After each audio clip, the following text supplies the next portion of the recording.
مظفر گڑھ علی پور میں آئیڈیل پبلک اسکول کے مالک ہدایت رضوی کے خلاف جنسی ہراسانی پر مقدمہ درج کر کے مزید 4 طالبات کا طبی معائنہ۔ محترم ناظرین، آپ اس وقت دیکھ رہے ہیں جویا نیوز نیٹ ورک پلس اور میں ہوں سعدیہ بطول۔ علی پور میں آئیڈیل پبلک اسکول کے مالک ہدایت رضوی کے خلاف جنسی ہراسانی پر مقدمہ درج کر کے مزید 4 طالبات کا طبی معائنہ کروایا گیا ہے، جس کی رپورٹ آنا باقی ہے۔ ان خیالات کا اظہار ترجمان مظفر گڑھ پولیس نے پریس ریلیز میں کیا ہے۔ ان کا مزید کہنا تھا کہ اس کیس کے حوالے سے عوام سے التماس ہے کہ اگر کوئی بھی اور متاثرہ موجود ہے تو وہ فوراً پولیس سے رجوع کرے اور اپنی شکایت جمع کرائے۔ موصول ہونے والی شکایت پر بھرپور کارروائی کی جائے گی اور وکٹم کو ہر طرح کا قانونی تحفظ دیا جائے گا۔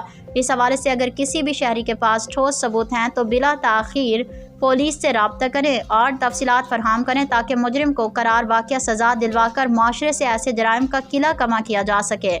ترجمان مظفر گڑھ پولیس کے مطابق علی پور نجی اسکول میں ریپ سکینڈل معاملہ مزید 4 طالبات کا طبی معائنہ کروایا گیا ہے۔